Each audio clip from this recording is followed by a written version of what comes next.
की चल रही है और जो प्रभाव है 6 से 7 सीटों पर बहुजन समाज पार्टी का प्रभाव है वो भी कहीं ना कहीं नजर आ रहा है। तो जो 90 सीटों की जो स्थिति है जिसका आकलन किया गया है उसमें जो मजबूत है, जिनकी हवा चल रही है, उसका हम आपको यहां पर बता रहे हैं। जो बड़ी परेशानी, बड़ा इश्यू है वो लगातार हर पार्टी उठाती नजर आ रही है, लेकिन जो बड़ा ऐलान है, जिस तरह से मायावती ने हाल ही में बीएसपी इनेलो गठबंधन की बात कही थी और यह कहा था कि प्रचार की तारीख तक जिस तरह से सोच समझकर जो रणनीति है उसको तैयार किया गया है। और इस बीच में इंडियन नेशनल लोकदल की बात करें, अभय चौटाला की बात कर ले, ओम प्रकाश चौटाला की बात करें, तो कहीं ना कहीं इस बार के हरियाणा के रण में हवा जो चलती नजर आ रही है वो तो जाहिर तौर पर है। अब हरियाणा के रण में जब मायावती उतरी, अब देवीलाल की विरासत पर चौटाला को किस तरह से जीत दिला पाएंगी ये तो आने वाला वक्त बताएगा। लेकिन हरियाणा की सियासत भी कभी बेताज बादशाह रही, इंडियन नेशनल लोकदल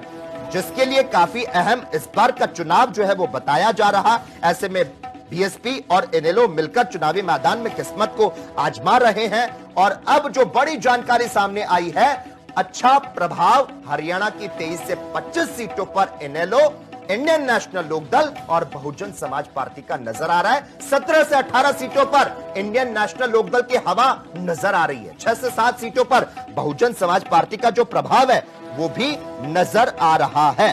तो आपको बता दें, लगातार चुनौतियों से जूझती नजर आ रही थी इंडियन नेशनल लोकदल, लेकिन अब कमाल करती नजर आ रही है इंडियन नेशनल लोकदल और बहुजन समाज पार्टी का गठबंधन।